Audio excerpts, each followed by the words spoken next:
Hello everyone, आज मैं आप लोगों के लिए एक न्यू चाइनीज ड्रामा लेकर आई हूँ। आई होप कि आपको ये न्यू ड्रामा पसंद आएगा।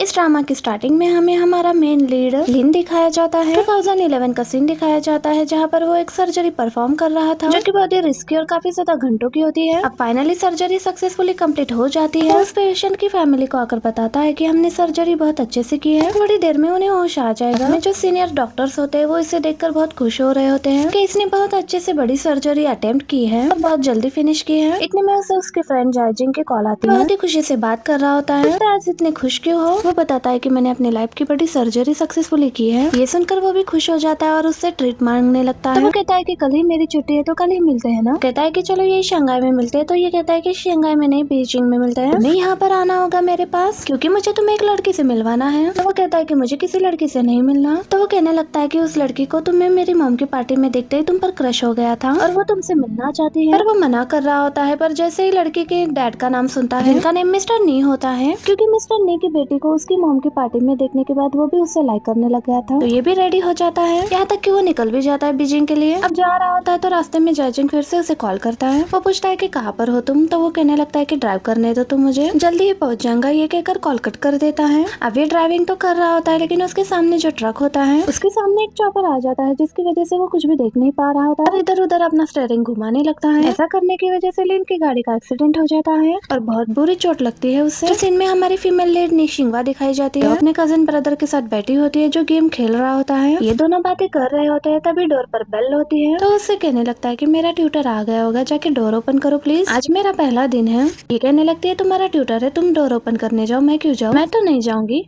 पर इसके बार बार रिक्वेस्ट करने की वजह से निशिंगवा चली जाती है डोर ओपन करने के लिए। जैसे ही डोर ओपन करती है उसके ट्यूटर को अपने सामने देखते ही ये बहुत ज्यादा शॉक्ड हो जाती है। वो ट्यूटर अपना इंट्रोडक्शन करवाने लगता है, मेरा नाम जियांगशु है। ये सीन एक कट हो जाता है। 2012 का सीन दिखाया जाता है। हमें निशिंगवा दिखाई जाती है। जियांगशु सिटी में जा रही होती है और अपने डॉम के फ्रेंड्स को बताती है कि मैं यहाँ रही हूँ और मेरा अच्छे से वेलकम किया जाए। तो वो कहने लगती है कि कौन सा वेलकम? तो वो बताने लगती है कि वो खाने के लिए अपने साथ क्या क्या लेकर आ रही है। फ्रेंड्स फौरन से मान जाते हैं वेलकम करने के लिए। अब जैसे ही वो अपने यूनिवर्सिटी पहुंचती है तो उसके सभी दोस्त उसके वेलकम के लिए खड़े होते हैं। कहती है मैंने तो बस एक दो लोगों को बोला था, तुम तो पूरे डॉम को ही लेकर आई हो। जितना भी उसका फ्रेंड सर्कल था वो सारे भी आ चुके थे। उसकी बेस्ट फ्रेंड कहती है कि हम तुम्हें सरप्राइज देना चाहते थे इसलिए आए हैं। पर उसे ये होता है कि मैं जो चिकन वगैरह लेकर आई हूँ हम सब में कम पड़ जाएगा। इतने में जांगशु और उसकी गर्लफ्रेंड एरोंग यहाँ पर आते हैं। ये दोनों बचपन से एक दूसरे को जानते थे। इन दोनों की यहाँ पर आने की वजह से निशिंगवा थोड़ी ऑकवर्ड फील कर रही होती है क्योंकि जांगशु को देखते ही उसे बोला नहीं जाता था, इसलिए वो कुछ भी बोल नहीं पा रही होती। इसे पता चलता है कि जांगशु की शंघाई में जॉब लग गई है, इसलिए वो ट्रीट देने वाला है सबको। उसे भी साथ जाना होता है इसलिए वो कह देती है कि जो खाना मैं लेकर आई हूँ चलो सब लोग वहाँ पर खा लेना। मुझे लगता है कि कम पड़ेगा लेकिन फिर भी ठीक है।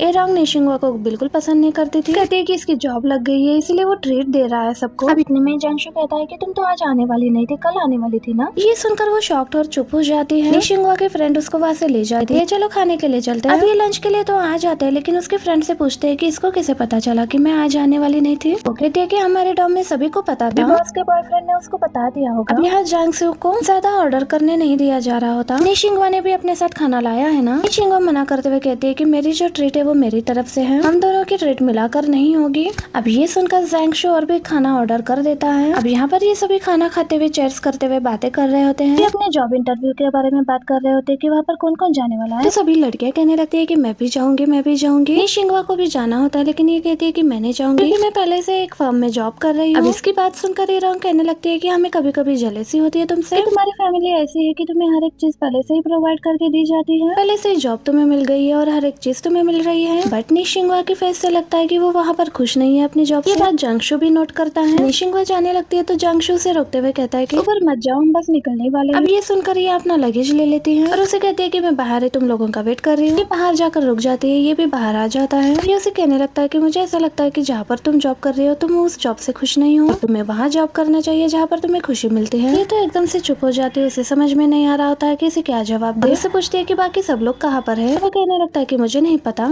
इतने में वो सब लोग भी यहाँ पर आ जाते हैं। बेस्ट फ्रेंड उसका लैपटॉप वाला बैग भी लेकर आती है। कहने लगते हैं कि हम सब लोग कैरियोके में जाने वाले हैं, जांगशु ही लेकर जा रहा है हम सबको। तो वो कहने लगते हैं कि मैं नहीं जा सकती, ट्रैवल करके बहुत थक गई हूँ। लेकिन उसके फ्रेंड जिद कर रहे होते हैं कि नहीं तुम चलो हमारे साथ, चलो ना। इनसे कुछ कह पाती इससे पहले उसे उसके अंकल का कॉल आ जाता है। अंकल उससे पूछ रहे होते हैं कि क्या तुम यहाँ पर आई हो, तो तुम्हें मेरे घर पर आना चाहिए, चलो जल्दी से मेरे घर पर आ जाओ। आज रात तुम डॉम में रुकने के लिए मत जाना, यहीं पर आ जाना। फिर ये सबको बताती है कि मेरे अंकल मुझे बुला रहे हैं, आज रात मैं उन्हीं के घर पर जाकर रहने वाली हूँ। ये कहकर अब वो यहाँ से चली जाती है। अब जैसे ये बस स्टॉप पर जाकर खड़ी हो जाती है, उसकी कजन फ्रेंड रूही की कॉल और वो उसे कुछ चीजों की लिस्ट बताता है वो जल्दी से लाने के लिए, जिस वजह से वो अपने डॉर्म में वापस आ जाती है। जैसे ये अपने बेड पर आ जाती है, इतने में उसके रूममेट्स भी यहाँ जाते हैं और सभी कैरियोके के बारे में ही बात करने लगते हैं। सब यही कहने लगते हैं कि पहले जैंगशु हमें लेकर जाने वाला था कैरियोके के लिए, फिर अचानक से उसके माइंड में क्या हो गया और फिर वो हमें लेकर नहीं गया। उसका मूड भी थोड़ा अजीब लग रहा था। वो तो इरोंग से भी अच्छे से बात नहीं कर रहा था। अब एक फ्रेंड इरोंग से पूछती है कि तुम दोनों में सब कुछ ठीक चल रहा है ना, तुम दोनों तो एक दूसरे को इतना लाइक करते हो, पर अभी ऐसा क्यों लग रहा है। इरोंग उसकी बात को काटते हुए कहती है कि मेरे साइड से तो सब कुछ ठीक चल रहा है, उसकी तरफ से भी सब कुछ पहले जैसा ही है। ये सुनकर ये चुप हो जाते हैं, लेकिन इसे कुछ तो गलत लग रहा था इन दोनों के बीच। ये तीनों यहाँ से जाने लगते हैं। जाते जाते एक ने शिंगवा की शूज को भी देखते हुए जाती है। ये भी उनके जाने के बाद बस स्टॉप से बस लेकर घर जाने लगती है। इसका घर तो 15 मिनट के रास्ते पर ही होता है। ये तो बस जैंगशु की वजह से डॉम में रहने के लिए आ गई थी। जब जैंगशु ट्यूटर बनकर आया था, इसे ये बहुत ही अच्छा लगा था। उसका उस पर क्रश आ गया था। उसके बारे में सब कुछ पता भी लगवाया था। ये पता लगा था कि जो जैंगशु का रूममेट है वो इसकी रूममेट बॉस को डेट कर रहा था। मेरी रूममेट जो इरोंग है वो इसके साथ बचपन से फ्रेंड है। रूही ये सुनकर कहता है कि ये तो बहुत ही ज्यादा कॉम्प्लिकेटेड है, तुम्हें उसके बारे में पहले क्यों नहीं पता था, पहले से उसे क्यों नहीं जानती थी। तो वो कहते हैं कि हम सेम डिपार्टमेंट के नहीं है, डिपार्टमेंट में है और थोड़ी ना एक दूसरे को देखने लगते थे। ये तो अब जाकर मुझे पता चला है मेरे रूममेट बॉस की वजह से। ये रूही से कहने लगती है कि तुम्हारा ट्यूटर तो काफी हैंडसम है। वो कहता है कि इतना भी ज्यादा हैंडसम नहीं है, बट ये तो उसकी बहुत ज्यादा तारीफ ही करने लगी थी। डॉम में जाकर रहने का सोच लेती है। ये जमीन पर गिर के रोने लगता है कि तुम उसकी वजह से मुझे छोड़कर जा रही हो, तुम्हें यहीं पर रहना चाहिए। रूही को निशिंगवा से बहुत ही ज्यादा अटैचमेंट थी। निशिंगवा को ये सब कुछ सोचकर बहुत बुरा लग रहा होता है। मुझे यहाँ आना ही नहीं चाहिए था। अब जब अपने स्टॉप पर उतरती है तो रूही पहले से उसे लेने के लिए आया होता। वो कहता है तुम मुझे 5 युआन दो, मैं तुम्हें राइड दूंगा। तो ये भी उसकी बात मान जाती है और उसके साथ चली जाती है। आगे ये अपने अंकल की फैमिली के साथ डिनर कर रही होती है और बहुत सारी बातें भी कर रहे होते हैं। निशिंगवा के पेरेंट्स के बारे में ये पता लगता है कि उन दोनों के बीच में डाइवोर्स होने वाला है। डाइवोर्स का रीजन उनके डैड ही है। इसके डैड के पास पहले कुछ भी नहीं था, फिर भी उसकी मॉम ने उसके साथ शादी की थी। तब पैसा आ गया तो वो उसकी मॉम को ही छोड़ रहे हैं। उसके आंट उसके और डैड के बारे में बहुत बुरा भला कह रही होती है। अंकल अपनी वाइफ को चुप करा रहे होते हैं, बट वो चुप होने का नाम ही नहीं ले रही होती। फिर डिनर करके जाने लगता है। निशिंगवा को भी साथ में आने के लिए कहता है। जाने के बाद अंकल आंटी को बता रहे होते हैं कि तुम्हें यहाँ पर उसके डैड को लेकर बातें नहीं करनी चाहिए, क्योंकि अभी भी वो उसके डैड हैं। कम से कम सोच समझ के तो बोला करो। वो कहती है आप सही कह रहे हो, मैं आइंदा से सोच समझ कर बोलूंगी। सुबह निशिंगवा डॉम में वापस आ गई थी। उसके बेस्ट फ्रेंड जो होती है वो सैड होकर कहने लगती है कि हम कल सब कैरियोके में नहीं जा पाए। अब बाकी रूम में डॉम में आती है तो वो जॉब फेयर के बारे में लेकर बातें करने लगती है। सब लोग डॉक्यूमेंट्स कलेक्ट कर रहे होते हैं कि हमें भी जाना है। निशिंगवा सोच में पड़ जाती है कि उसे क्या करना चाहिए, उसे भी जाना चाहिए, क्या उसे भी अच्छी कंपनी में जॉब के लिए अप्लाई करना चाहिए। नेक्स्ट डे सब लोग इंटरव्यू के लिए जाने के लिए रेडी हो रहे होते हैं और जाने से 5 मिनट पहले ये भी उठ जाती है और कहती है कि मैं भी जाऊंगी। एंड मोमेंट पर इसने डिसीजन ले लिया था। अब ये भी सबके साथ बस में पहुंच जाती है इंटरव्यू के लिए। तभी इसे पता चलता है कि जैंगशु भी इनके साथ आने वाला है। अब ये सुनकर तो वो अपने बेस्ट फ्रेंड से पूछने लगती है कि तुम्हें क्या पता था कि वो आने वाला है। वो कहते हैं मुझे भी अभी तुम्हारे साथ पता चला। बस होने लगती है कि अगर जैंगशु को पता चला कि ये मेरी वजह से यहाँ पर आई है, मेरी बातों के बारे में सोच रही है, उसे ऐसा दिखाना नहीं चाहती थी, लेकिन फिर भी निशिंगवा का वहाँ पर जैंगशु से सामना हो ही जाता है। लोग अपना CV अप्लाई करने के काम पर लग जाते हैं। अलग अलग कंपनी जैंगशु इरोंग के साथ होता है, लेकिन वो निशिंगवा को ही देख रहा होता है कि वो कहाँ पर अप्लाई कर रही है। हम भी ये नोटिस कर लेते हैं जैंगशु उसे ही देख रहा है। इरोंग जैंगशु से पूछती है कि तुम कहाँ पर अप्लाई करने वाले हो, बस देख रहा था। अब ये सब लोग अपने CVs देकर आ चुके थे। ये सभी बाहर आकर वेट कर रहे होते हैं कि निशिंगवा कहाँ पर रह गई। निशिंगवा आती है तो अभी भी उसके हाथ में उसके डॉक्यूमेंट्स होते हैं। ये जिन जिन कंपनीज में अप्लाई करना चाहती थी वहाँ पर कर नहीं पाई क्योंकि टाइम ओवर हो गया था। देखकर जैंगशु आगे आकर उसके डॉक्यूमेंट्स पकड़ कर कहता है मुझे तो मैं करवा देता हूँ, यहाँ पर मैं एक सीनियर को जानता हूँ, वो शेंगियान कंपनी की तरफ से आई हुई है। ये कहकर वो उसके CV को यहाँ से ले जाने लगता है। देख रहे होते हैं कि इसे क्या हो गया है। इरोंग को बहुत बुरा लगता है। अब ये अपने सीनियर के पास पहुंच जाता है। वो लोग अपना सेटअप वगैरह बंद कर रहे थे और वो उसे यही सजेशन दे रही होती है कि दूसरी कंपनीज में जाकर अप्लाई करो। वो कहता है नहीं, मुझे यही पर करवाना है। ये सुनकर वो CV को देखने लगती है जिस पर निशिंगवा का नाम होता है। निशिंगवा का नाम सुनते ही लिन भी फौरन से आ जाता है। निशिंगवा के डॉक्यूमेंट्स पकड़ कर देखने लगता है और उसका फोटो भी देख लिया था उसने। पता चलता है कि ये वही लड़की है। ये बहुत गौर से देख रहा होता है और वो सीनियर बताती है कि ये हमारी कंपनी के डेवलपमेंट से है, किसी को हायर करना हो तो यही देखते हैं। अब जैंगशु भी उसके चेहरे को देखने लगता है तो ये कहता है कि ये तुम्हारी तो CV नहीं है, ये जिसकी है वो खुद क्यों नहीं आई। वो कहता है उसके पापा चोट आई है इसलिए वो नहीं आ पाई, इसलिए उसकी जगह पर मैं आ गया। ये सुनकर वो चुप हो जाता है और उसके CV को अपनी कंपनी की लड़की को पकड़ाता है। इसका मतलब था कि रख लो, हम इसे इंटरव्यू के लिए बुला सकते हैं। बाकी CVs को भी दूसरी कंपनी में देने के बाद जो बाहर आ जाता है। सब लोग उसी का ही वेट कर रहे होते हैं और पूछने लगते हैं कि कहाँ पर दिया। तो वो कहता है कि जो कंपनीज बचे हुए थे वहाँ पर दे दिया CV को। इरोंग पूछती है तुमने मुझे पहले क्यों नहीं बताया कि शैंगवान कंपनी से किसी सीनियर को जानते हो? वो अलग टोन में कहता है कि हर बात बताना जरूरी तो नहीं होता। ये सुनकर ये सब लोग यहाँ से जाने की करते हैं। उनको कुछ तो उल्टा लग रहा था। एरोंग भी उनके साथ ही आने लगती है। तभी वो देखती है कि उसका मोबाइल मिसिंग है और वो सबको रोक के बताती है कि मेरा मोबाइल मिसिंग है। अब सीन डॉम में शिफ्ट होता है। उसके रूममेट्स उसके लिए परेशान होते हैं क्योंकि वो न्यू मोबाइल भी नहीं ले सकती थी। तभी निशिंगवा को एक कंपनी की तरफ से कॉल आता है। वो इंटरव्यू की जगह और टाइम नोट कर लेती है। फ्रेंड पूछती है कि किस कंपनी की तरफ से आया कॉल, तो ये कहती है कि शेंगयुआन कंपनी की तरफ से। वही कंपनी होती है जिंगशु ने उसके लिए जाकर अप्लाई किया था। सब लोग इसे और एरोंग को देख रहे होते हैं क्योंकि एरोंग इस कंपनी में जाना चाहती थी। वो उसकी ड्रीम कंपनी थी। लोग उसे हौसला देते हुए कहते हैं कि शिंगवा की सीवी उनके हाथ में पहले आ गई होगी, तुम टेंशन मत लो, तुम्हें भी कॉल आ जाएगी उनकी। चुप करके यहाँ से चली जाती है। इन सब लोगों को इसके लिए बुरा भी लग रहा होता है लेकिन निशिंगवा के लिए खुशी भी हो रही होती है। नेक्स्ट सीन में लिन को अपने ऑफिस में दिखाया जाता है। उसको बताया जाता है कि इंटरव्यू के लिए जिन लोगों को बुलाया गया है वो इस वीक में आने वाले हैं। उसी की सीवी देख रहा होता है एंड इसी मुताबिक निशिंगवा अपने इंग्लिश में इंटरव्यू देने की प्रैक्टिस कर रही होती है। उसकी बेस्ट फ्रेंड फेंगू से पूछती है कि एक लोकल इंटरव्यू है, तुमने इंग्लिश में प्रिपरेशन क्यों की? तो निशिंगवा कहती है कि जस्ट इन केस। उसके फ्रेंड उसे चेयर अप करती है। फेंगू से कहती है तुम हमेशा इतनी केयर फ्री रहती हो, तो अब तुम्हें इतना फर्क क्यों पड़ रहा है? तुम इसके लिए इतनी कोशिश क्यों कर रही हो? ये इसीलिए तो नहीं कही जैंगसियो ने तुम्हें ये इंटरव्यू दिलवाया? निशिंगवा कहती है कि मे भी ऐसा हो भी सकता है। वो कहती है कि अगर उसे लगता है कि मैं ऐसा जॉब नहीं कर पाऊंगी तो दूसरे भी यही सोचते होंगे मेरे बारे में। फेंग कहती है कि लेकिन उसने तुम्हारा रिज्यूम लेकर सबमिट क्यों किया होगा? कहती है आगे जो कुछ भी हो तुम खुद को ब्लेम मत करना। तो निशिंगवा भी इस चीज के लिए यहाँ कहती है इस इंटरव्यू में पास भी हो जाऊंगी तो भी मैं वहाँ पर जॉब का नहीं सोचूंगी। कहती है फिर इंटरव्यू क्यों? वो कहती है मैं बस प्रूफ करना चाहती हूँ कि मैं ये कर सकती हूँ। फेंग उसे चेयर अप करती है कि तुम इसे क्लियर कर लोगी इंटरव्यू को। नेक्स्ट मॉर्निंग हम निशिंगवा को देखते हैं जो शेनहुआ कंपनी में इंटरव्यू के लिए आई होती है। एचआर टीम से कोई निशिंगवा का इंटरव्यू लेने के लिए आ जाता है यहाँ पर। ताकि सॉरी तुम्हें इतनी दूर से नानचेंग से इंटरव्यू देने के लिए आना पड़ा। निशिंगवा सुनकर शॉक्ड हो रहती है। फिर कहती है इट्स फाइन। निशिंगवा को बताने लगता है कि हमें आपके बारे में मिस्टर शेंग ने पहले ही बता दिया है, आप टेंशन मत लो, आपका ये जॉब फिक्स ही समझो। निशिंगवा शॉक्ड होती है मिस्टर शेंग कौन है? दूसरी तरफ हमें लिन को दिखाया जाता है। शेंगवा कंपनी में बोर्ड मीटिंग चल रही होती है। यहाँ पर सब लोग कॉर्पोरेशन प्रोजेक्ट को लेकर बात कर रहे होते हैं। यहाँ पर ये बुशी और नी कंपनी के प्रोजेक्ट को लेकर बात कर रहे होते हैं। वे लोग दोनों कंपनीज को लेकर अपने अपने पॉइंट ऑफ व्यूज रख रहे होते हैं, तो नेगेटिव पॉइंट्स भी रख रहे होते हैं। सबकी बातें सुनने के बाद चेयरमैन लिन को अपना पॉइंट ऑफ व्यू रखने के लिए कहते हैं। लिन ब्लंटली जवाब देने लगता है। वो किसी भी कंपनी के साइड से नहीं बोल रहा होता, वो बस दोनों कंपनी के फैक्ट्स के बारे में बोल रहा होता है। हमें कैपिटल इंक्रीजेस पर पॉइंट ऑफ व्यू करना चाहिए। और अपने फंड्स रिकवर करने की कोशिश कर रहे हैं। बहुत ही ज्यादा टैलेंटेड और स्मार्ट दिखाई दे रहा था। इसके इन बातों से चेयरमैन भी खुश हो जाते हैं और वो बाकी बोर्ड मेंबर से भी डिस्कस करने लगते हैं। लिन अपने ऑफिस में आकर बैठता है तो जेलसी में वो उसके सामने वाले जांगशु की कंपनी को ही देख रहा था। निशिंगवा भी इंटरव्यू देकर जाते हुए उसके कंपनी को देख रही। लंच के टाइम पर निशिंगवा के फ्रेंड्स उसके इंटरव्यू के बारे में पूछने लगते हैं। निशिंगवा कहती है कि उसे जॉब ऑलमोस्ट मिल ही गई है। फिर कहती है कि मेरा कोई इरादा नहीं लग रहा इस जॉब में जाने का, हो सकता है मैं कहीं और भी अप्लाई कर सकती हूँ। बट एरोंग निशिंगवा को देखकर जेलस फील कर रही होती है क्योंकि उसने भी उसी कंपनी में सीवी दी थी बट उसे कोई कॉल नहीं आया अब तक। निशिंगवा लंच करके जाने लगते हैं तो उसकी फ्रेंड आती है और वो निशिंगवा से कहने लगती है तुम्हें सोचना चाहिए था इंटरव्यू के बारे में बोलने से पहले। ड्रीम कंपनी और अभी तक उसे कॉल नहीं आया वहाँ से इंटरव्यू के लिए। वो कहती है कि मेरे माइंड में नहीं आया तब मैं ये भूल गई थी। फ्रेंड कहती है शिंगवा कंपनी में चांस मिले तो तुम ज्वाइन करोगी? वो कहती है मैंने और फ्यू कंपनीज में भी ट्राई करना है जॉब के लिए। बट एरोंग तो जेलसी के मारे उसे ही देख रही होती है निशिंगवा को। एरोंग जांगशु के घर पर आती है उससे मिलने के लिए। जांगशु की मॉम तो एरोंग की तारीफें की जा रही होती है और उसके जॉब इंटरव्यू के बारे में पूछने लगती है। वो कहती है जांगशु से इसी बारे में बात करने आई हूँ और इतने में जांगशु भी यहाँ पर आ जाता है। उसे पूछता है तुम यहाँ पर कैसे? कहती है मुझे बहुत सी कंपनी से इंटरव्यू के लिए कॉल आया है, मुझे शिंगवा से इंटरव्यू के लिए कॉल नहीं आया।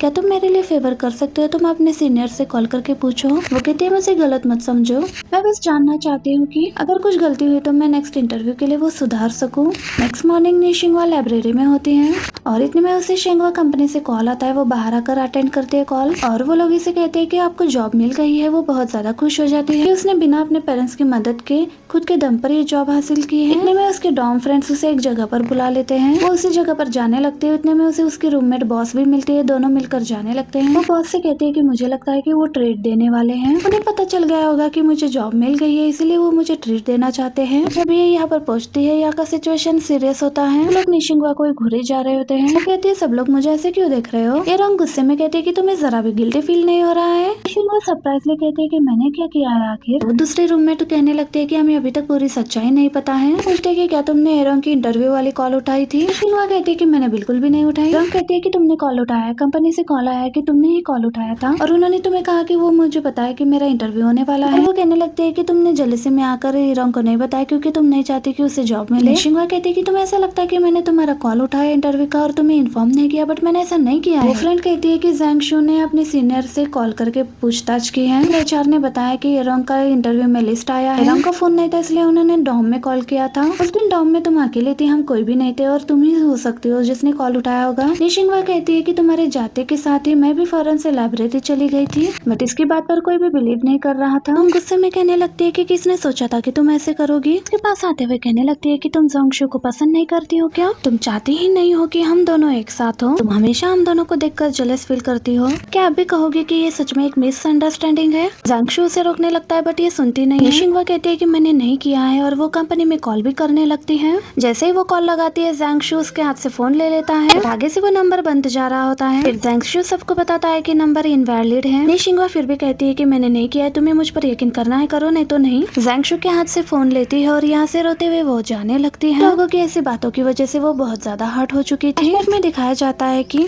शिंगवा का ज़ैंगशू पर क्रश है, ये सबको पता चलता है। शिंगवा अपने रूममेट से कहती है अगर रॉन्ग और ज़ैंगशू डेट कर रहे हैं तो मैं पीछे हट जाऊंगी, मुझे कोई प्रॉब्लम नहीं है। उसकी फ्रेंड कहती है कि तुम जाकर ये रॉन्ग से ही पूछ लो। जिसके बाद ये रॉन्ग से पूछने आई थी कि तुम्हें पता ही तो है मैं ज़ैंगशू को पसंद करती हूँ, तुम दोनों बचपन से एक साथ हो, अगर तुम दोनों में कुछ है तो मैं पीछे हट जाऊंगी, मुझे कोई प्रॉब्लम नहीं है। बट रॉन्ग क्लियरली कहती है कि उसके और ज़ैंगशू के बीच में कुछ नहीं है, तो बचपन के फ्रेंड्स हैं। जिसके बाद शिंगवा ज़ैंगशू को कन्फेस कर देती है बट ज़ैंगशू उसे मना कर देता है कि वो फिर भी उससे लाइक करती रहेगी जब तक वो उसके कन्फेशन को एक्सेप्ट नहीं कर लेता। फेंग उससे पूछती है कि क्या तुमने ज़ैंगशू को कन्फेस किया है, डिपार्टमेंट तुम्हारे बारे में ही बात कर रहा है। तो शिंगवा कहती है कि ज़ैंगशू की तो कोई गर्लफ्रेंड ही नहीं है ना, ये तुम्हें पता नहीं है क्या, पूरे डिपार्टमेंट को पता है कि रॉन्ग और ज़ैंगशू डेट कर रहे हैं। शिंगवा तुरंत ही ज़ैंगशू को मैसेज करती है कि अगर तुम्हारे और रॉन्ग के बीच कुछ है तो मुझे बता दो। रिप्लाई ही नहीं करता और अब पूरा कॉलेज शिंगवा के बारे में गॉसिप कर रहा है कि कैसे ये इसके बॉयफ्रेंड को छीनने की कोशिश की और अब इसकी जॉब भी छीन ली इसने। घर आने के बाद इसका भाई रूही से बात करने लगता है बट उसे इग्नोर करके ये अपने रूम में आकर रोने लगती है। रूही आकर उसे पूछने लगता है कि तुम्हें क्या हुआ है। कहती तो वो कहता है कि क्या तुम फिर से रिजेक्ट हो गई,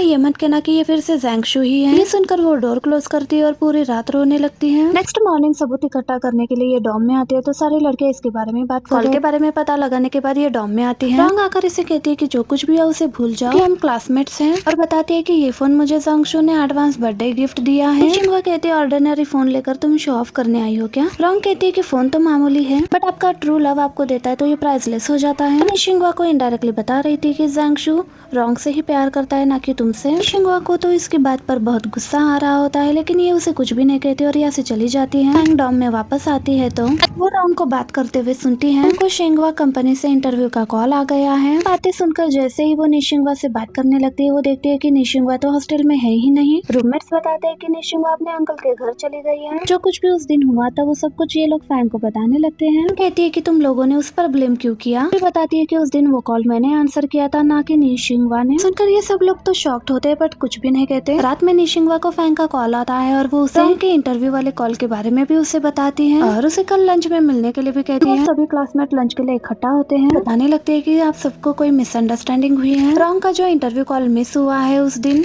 वो कॉल निशिंगवा ने नहीं बल्कि मैंने आंसर किया था। सुनकर सब लोग शॉक्ड हो जाते हैं। फैंग बताती है मैं अपने रूममेट्स के साथ जा रही थी बट मैं अपना आईडी कार्ड भूल गई थी इसलिए मैं टैक्सी से आई थी। के आने का सबूत भी वो उन्हें देती है। निशिंगवा आती है। ये सबूत भी काफी नहीं है तो मेरे पास लाइब्रेरी में मेरी एंट्री और एग्जिट का टाइमिंग भी है। वो सबूत भी ये इन लोगों को दिखाने लगती है। ये सबूत देखकर उन लोगों को पता चलता है कि उस टाइम पर ये लाइब्रेरी में ही थी। ये सबूत भी काफी होगा ना। जाकर ये कहते हैं कि हम तुम पर ट्रस्ट करते हैं, सबको बस मिसअंडरस्टैंडिंग हुई थी। कहती है जब मैंने कॉल उठाया था उस इंटरव्यू ने कहा था कि वो दोबारा रॉन्ग को कांटेक्ट करेंगे और मुझे नहीं पता कि शिंगवा के स्टाफ ने झूठ क्यों बोला, इसे साबित भी नहीं कर पा रही हूँ। शिंगवा कहती है मैं साबित कर सकती हूँ। कहते हैं जब मैं इंटरव्यू के लिए गई थी मेरे पास एचआर का कांटेक्ट नंबर है, प्रॉब्लम के बारे में बताया और उन्होंने मेरी हेल्प की। सब कुछ पता लगवाने के बाद जिस स्टाफ ने झूठ बोला था उसे जॉब से निकाल दिया। उस स्टाफ के साथ बात करने के बाद मेरे पास रिकॉर्ड भी मौजूद है, उनके कंसर्न से ही मैंने रिकॉर्ड किया है। तुम लोग चाहो तो इस रिकॉर्ड को भी सुन सकते हो। फैंग निशिंगवा को थैंक्स कहती है। निशिंगवा कहती है कि शेंगवा कंपनी अनरिलायबल है। मैंने डिसाइड किया है कि अगर मुझे वहाँ पर जॉब मिलती है तो भी मैं जॉब नहीं करूंगी। निशिंगवा की ये बात सुनकर सभी लोग उसके लिए चेयर अप करने लगते हैं। डिनर के बाद ये सब लोग जाने लगते हैं। उसके फ्रेंड्स उसे अपोलोजाइज करते हैं कि हमने तुम पर यकीन नहीं किया और तुम्हारे लिए स्टैंड भी नहीं लिया। फैंग कहती है कि छोड़ो, मेरा खुद का दिमाग भी ठीक नहीं था उस वक्त। कहती है तुम तो छा गई आज डिनर पर। दूसरी तरफ जांगसू को उसके सीनियर की कॉल आती है और वो अपोलोजाइज करने लगती है कि रॉन्ग के साथ जो कुछ भी हुआ सब कुछ एक मिसअंडरस्टैंडिंग था। जांगसू इट्स ओके कहकर कॉल कट कर देता है। इतने में जांगसू की मदर आकर उससे बातें करने लगती है और कहती है कि तुम अब बड़े हो चुके हो, तुम्हारी जॉब भी जल्दी लग जाएगी, और उसे रॉन्ग के साथ अपना रिलेशनशिप स्ट्रॉन्ग करने के लिए कहती है। कहती है कि रॉन्ग के पेरेंट्स ने हम पर बहुत एहसान किया है। अपनी मॉम को चुप करा देता है, कुछ कहने वाला होता है बट कह नहीं पाता। नेक्स्ट मॉर्निंग निशिंगवा कॉलेज आती है और जैसे ही अपने थीसिस वापस लेने के लिए प्रिंसिपल के ऑफिस आती हैं। प्रिंसिपल के ऑफिस में जांगशू होता है एंड तीनों एक दूसरे को देखकर हैरान रह जाते हैं। इसे देखकर जांगशू जाने लगता है तो प्रोफेसर उसे रोक लेते हैं। निशिंगवा टीचर से कहती है कि मैं अपने थीसिस लेने के लिए आई हूँ। प्रोफेसर निशिंगवा का थीसिस देखते हैं और उसे कहने लगते हैं कि ये उन्हें बिल्कुल पसंद नहीं आया है और वो जांगशू के सामने ही निशिंगवा को बहुत बुरा भला कह रहे होते हैं। जांगशू प्रोफेसर को रोककर निशिंगवा की साइड लेने लगता है तो निशिंगवा उसकी साइड लेने के लिए मना करती है तो प्रोफेसर उसे इस बात पर भी गुस्सा करने लगते हैं। कहते हैं कि ये कैसा एटीट्यूड है तुम्हारा, और उस पर गुस्सा करते हुए उसके थीसिस को ठीक करने के लिए कहते हैं। प्रोफेसर उसे अपने थीसिस दे देते हैं और यहाँ से जाने के लिए कह देते हैं। यहाँ पर निशिंगवा को बहुत एम्बेरेस फील होता है। वो अपने थीसिस ले लेती है और यहाँ से चली जाती है। निशिंगवा लिफ्ट से जाने लगती है तो जांगशू भी उसके पीछे आ जाता है। ये डोर क्लोज होने का वेट कर लेती है बट जांगशू डोर ओपन कर लेता है। अंदर तो आ जाता है बट ये लिफ्ट कब नीचे जाएगा इसका वेट कर रही होती है। जांगशू निशिंगवा से कहने लगता है कि थीसिस के मामले में मैं तुम्हारी हेल्प करूंगा। निशिंगवा उसके बात का जवाब दिए बगैर यहाँ से चली जाती है। अब ये डॉम से होकर घर जाने लगती है तो उसकी फ्रेंड उसे रोक लेती है। पूछती है कि तुम्हारा थीसिस कैसा गया। शिंगवा कहती है कि बिल्कुल मेस था, मुझे फिर से बनाना होगा। तो वो कहती है कि डॉम में वापस आ जाओ, हम तुम्हारी हेल्प करेंगे इसमें, हम सब क्लासमेट्स तो है। उसकी इस बात पर निशिंगवा कुछ भी नहीं कहती तो वो कहने लगती है कि अभी भी उस दिन की बात को लेकर बुरा मान रही हो तुम। हम सब ने कहा ना कि ये एक मिसअंडरस्टैंडिंग है, फिर तुम इतनी सी बात को इतना बड़ा क्यों बना रही हो। इसकी ये वाली बात भी निशिंगवा को हर्ट कर जाती है और वो कहने लगती है उस दिन तुम सब लोगों ने इतने हार्म वर्ड्स मुझे कहे, क्या उसका कोई भी मतलब नहीं था। जो मैंने किया ही नहीं है उन सब का ब्लेम तुम लोगों ने मुझ पर डाल दिया है। वो फ्रेंड कहती है कि उस कंपनी की झूठी बातों की वजह से हम लोगों के बीच में मिसअंडरस्टैंडिंग हुई है। शिंगवा कहती है कि तुम और रॉन्ग एक टाइम पर डॉम में बात कर रहे थे, तुम दोनों को लगा कि डॉम में तुम दोनों के अलावा कोई नहीं है बट मैं वहाँ पर थी। बेड का कर्टन क्लोज था इसलिए मैं तुम लोगों को दिखाई नहीं दी। तुम्हें याद है उसने क्या कहा था उस दिन? उसने कहा कि मैं जांगशू को उससे छीन लेना चाहती हूँ और ये भी कहने लगी थी कि मैं बहुत ही परफेक्ट हूँ और मेरी वेल्दी फैमिली है और सब कुछ मेरा बैकग्राउंड अच्छा है। अगर जांगशू को वो पसंद आ जाए तो क्या वो इस अपॉर्चुनिटी को खो देगा? जांगशू भी ऐसा बिल्कुल नहीं करेगा। मैंने तो ऑलरेडी जांगशू को कन्फेस्ट कर ही दिया था। रॉन्ग और तुम दोनों मुझसे जलते हो इसलिए तुम लोगों ने मेरे साथ ये सब कुछ किया ना। ये कहकर निशिंगवा यहाँ से चली जाती है। नेक्स्ट मॉर्निंग निशिंगवा अपने कजन के साथ बैठी होती है घर पर और वो उससे पूछने लगता है कि आखिर ऐसा क्या हुआ है कि जो तुम अब हॉस्टल नहीं जाती हो, रहकर स्टडी कर रही हो। निशिंगवा कहती है कि तुम्हारा भी एग्जाम आने वाला है तो तुम अपनी स्टडी पर फोकस करो ना कि मेरे प्रॉब्लम्स पर। वो कहता है कि मैं तुम्हारे लिए वरीड हूँ, प्लीज बताओ क्या हुआ है। मैं निशिंगवा को एक कॉल आती है। वो कहती है कि ये तो डॉम से है हमारे, अब इस वक्त मुझे कौन कॉल कर रहा होगा। तो उसका भाई कहने लगता है कि क्यों ना तुम कॉल पिक कर लो और देखो कि कौन है। निशिंगवा जैसे ही कॉल आंसर करती है तो सामने से जांगशू की आवाज होती है। निशिंगवा पूछने लगती है कि क्या हुआ है, तुमने मुझे कॉल क्यों किया आखिर। जांगशू कहता है कि मैंने तुम्हें एक ईमेल भेजी है तो तुम अपना ईमेल बॉक्स चेक करना एक बार। ये सुनते ही निशिंगवा कॉल कट कर देती है। निशिंगवा जैसे ईमेल बॉक्स ओपन करती है में बहुत सारी थीसिस की पीडीएफ फाइल होती है जो कि जांगशू ने इसकी हेल्प के लिए भेजी होती है। ये देखते ही निशिंगवा फौरन से अपने रूम में आ जाती है और ये सारी फाइल्स दिखने लगती है और उसे समझ में नहीं आ रहा होता है कि जांगशू ने ऐसा क्यों किया होगा इसके लिए। कहीं वो उस दिन के लिए रॉन्ग की जगह पर मुझे सॉरी तो नहीं कर रहा। अब निशिंगवा वापस से उसी नंबर पर कॉल करती है और डॉम में उसका रूममेट कॉल पिक करता है और वो बताने लगता है कि जांगशू इस वक्त सो रहा है। निशिंगवा हैरान होकर पूछती है कि दिन का टाइम है, जांगशू इस टाइम पर क्यों सोएगा। बताता है कि जांगशू पिछले कई दिनों से रात भर जाग रहा था और बहुत सारी फाइल्स ढूंढ रहा था जिसके लिए उसे बहुत सारी मेहनत करनी पड़ी, इसी वजह से वो अभी सो रहा है। अब ये बात ही कर रहे थे इतने में जांगशू उठ जाता है। जैसे उससे पता चलता है कि निशिंगवा की कॉल है तो वो फौरन से कॉल अटेंड करता है। फिर वो निशिंगवा से बात करने लगता है बट वो कुछ भी आंसर नहीं दे रही होती। जिसके बाद वो कहने लगता है कि अगर तुम्हें किसी और चीज की जरूरत हो तो प्लीज तुम मुझे बता देना, मैं तुम्हारी मदद करने के लिए तैयार हूँ। लेकिन निशिंगवा उसे मना कर देती है और कॉल कट कर देती है। कॉल कट करते ही निशिंगवा उन सारी फाइल्स को गुस्से में आकर बिना देखे ही डिलीट कर देती है। नेक्स्ट मॉर्निंग निशिंगवा प्रोफेसर के ऑफिस जाती हैं और खुद की मेहनत से बनाई हुई थीसिस प्रोफेसर को देती है। प्रोफेसर को इस बार इसका थीसिस पसंद आता है, इसकी तारीफ करती है तो वो खुश हो जाती है। नेक्स्ट मॉर्निंग निशिंगवा अपने ब्रदर के साथ टेस्ट सेंटर जा रही होती है, तो रास्ते में इसका भाई बहुत सारी यूनिवर्सिटी को देख रहा होता है और निशिंगवा को भी दिखा रहा होता है। देखकर निशिंगवा कहती है कि ये सारे तो डिफरेंट कंट्रीज में हैं, हम ट्रैवल भी कर सकते हैं ऐसे करके। इसकी ये बातें सुनकर निशिंगवा तो परेशान हो जाती है। निशिंगवा से कहने लगता है कि ये मेरा ट्रीट होगा इस टाइम पर, आगे स्टडीज के लिए अब्रॉड चलते हैं, हम ट्रैवल करते हुए हमारे लिए अच्छी यूनिवर्सिटी सिलेक्ट कर सकते हैं। अगर तुम मेरे साथ नहीं चलोगी तो मेरे पेरेंट्स मुझे अब्रॉड स्टडी के लिए अकेले नहीं भेजेंगे, बिना तुम्हारे मैं भी नहीं जा सकता, प्लीज तुम मेरे साथ चलो अब्रॉड स्टडीज के लिए। निशिंगवा कहती है कि अच्छे से रिक्वेस्ट करो तुम मुझसे पहले। बाद वो निशिंगवा से बहुत अच्छे से रिक्वेस्ट कर रहा होता है। वो अपने सिस्टर से बहुत ही ज्यादा अटैच्ड होता है। कहता है कि तुम्हारे साथ होता हो तो मैं बहुत ज्यादा एंजॉय कर सकता हूँ और मुझे बहुत सारा नॉलेज भी मिल जाता है। आगे टेस्ट सेंटर पहुँचने के बाद जियांग रोई बार बार इधर उधर देख रहा होता है, तो निशिंगवा पूछती है कि तुम यहाँ वहाँ क्या देख रहे हो बार बार, तुम किसी को ढूंढ रहे हो यहाँ पर? तो वो बताता है कि मैंने तुम्हारे लिए सरप्राइज अरेंज की है, वो मुझे नजर नहीं आ रहा, बस मैं उसी को ही ढूंढ रहा हूँ यहाँ पर। इतने में टेस्ट स्टार्ट हो जाता है, तो जियांग रोई अपना टेस्ट देने के लिए चला जाता है यहाँ से। कहता है कि इधर उधर देखती रहना, हो सकता है कि तुम्हें तुम्हारा सरप्राइज मिल जाए यहाँ पर। और थोड़ी देर में टेस्ट का टाइम ओवर हो जाता है, तो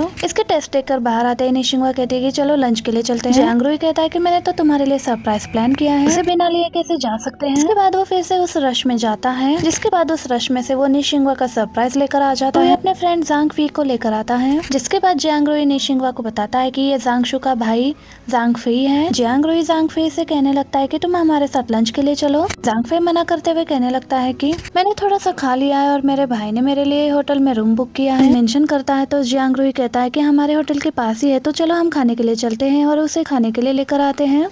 जिसके बाद ही आकर लंच करने लगते हैं। जांग फे बताने लगता है कि मेरी तबीयत ठीक नहीं है सुबह से ही। सुनकर निशिंगवा हैरान होकर पूछती है कि क्या तुम डिजी फील कर रहे हो?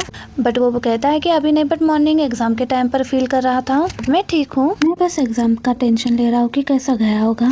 वो लोग उसको रिलैक्स होने के लिए कहते हैं, चाय किया होगा। सुनकर वो थोड़ा खुश हो जाता है। अगले दिन जैसे ही निशिंगवा अपने छोटे भाई के साथ टेस्ट सेंटर पहुँचती है, तो जांग फे अपने बड़े भाई जांगशु के साथ आया होता है। जांगशु को यहाँ पर देखकर निशिंगवा बहुत हैरान हो जाती है। इतने में अब इन दोनों के छोटे भाई टेस्ट देने के लिए अंदर चले जाते हैं। जिसके बाद ये दोनों लंच करने के लिए आ जाते हैं। अब ये दोनों डाइनिंग टेबल पर ऑर्डर देने के लिए वेट कर रहे होते हैं। इतने में ही निशिंगवा को पास्ट का एक मोमेंट याद आता है। एक बार उसने जांगशु को उधार पैसे दिए थे जब इसकी मम्मा की तबीयत ठीक नहीं थी, बट इसने नेक्स्ट डे ही इंटरेस्ट के साथ वो सारे पैसे वापस लौटा दिए थे। जांगशु निशिंगवा से कहता है कि कल मेरे भाई का ख्याल रखने के लिए थैंक यू। निशिंगवा पूछती है कि क्या उसके बदले ये लंच करवा रहे हो? वो कुछ भी आंसर नहीं देता, तो ये एक्सक्यूज देकर यहाँ से चली जाती है। उसके बाद निशिंगवा टेस्ट सेंटर आकर अकेले बैठी रहती है। वहीं थोड़ी देर बाद जांगशु भी वहाँ पर आ जाता है। जांगशु पूछता है कि कल तुम मेरे भाई के साथ लंच के लिए गई थी, क्या इसका मतलब यही है कि अब तुम मुझ पर नाराज नहीं हो? निशिंगवा कहने लगती है कि जब हम कल सब लंच के लिए गए थे, इसका मतलब ये बिल्कुल भी नहीं है कि मैं तुमसे नाराज हूँ या फिर हम दोनों के बीच में कोई भी बात हुई है। मैं बस अपने भाई के फ्रेंड के साथ लंच पर गई थी। पूछता है कि मैंने जो थीसिस के मटेरियल प्रोवाइड किए थे उससे तुम्हें कुछ हेल्प हुआ कि नहीं? निशिंगवा जवाब देने ही वाली होती है, लेकिन इससे पहले सामने से उनके दोनों छोटे भाई एग्जाम देकर बाहर आ जाते हैं।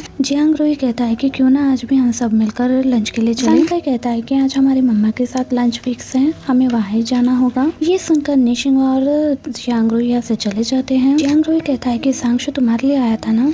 निशिंगवा कहती है कि तुम्हें याद है मैंने जांगशु को पैसे दिए थे। उसका भाई कहता है कि तुम्हारे पास 49,200 युआन ही थे, क्योंकि 800 तुमने मुझसे लिए थे। ये बताती है कि उसके बाद उसने 55,000 युआन मुझे वापस दे दिए, वो भी अगले ही दिन। और आज वो इसलिए आया क्योंकि कल हमने जांग फी को लंच के लिए लेकर गए थे, वो बस उसके बदले लंच करवाना चाहता था, बस इतना ही। ये कहता है बट उसने थीसिस में हेल्प की थी ना? ये कहते हैं मैंने उसके थीसिस यूज नहीं किए, वो डिलीट करके मैंने खुद का बनाकर प्रोफेसर को सेंड किया है। अब ये सब सुनकर उसका भाई कहता है कि तुमने बहुत अच्छा किया है। नेक्स्ट मॉर्निंग निशिंगवा अपने थीसिस के प्रोजेक्ट सबको बता रही होती है क्लासरूम में। यहाँ पर जांगशु भी होता है। जब वो अपने थीसिस सबको बता रही होती है तो इसको समझ में आता है कि ये उसके प्रोवाइड किए हुए थीसिस नहीं है। ये सारे फ्रेंड्स मिलकर फेयरवेल पार्टी करते हैं। अब ग्रेजुएशन दिन आ जाता है, ये सब मिलकर अपना फोटो क्लिक कर रहे होते हैं। वो अपने फ्रेंड्स के साथ बहुत ज्यादा खुश थी। जांगशु भी कुछ ही फासले में दूर कर इन सबको देख रहा होता है। सब लोग अब ग्रेजुएट हो चुके थे। अब रात में ये सब लोग अपने डॉर्म पहुँचते हैं ताकि निशिंगवा अपने फ्रेंड के पैकिंग में मदद कर सके।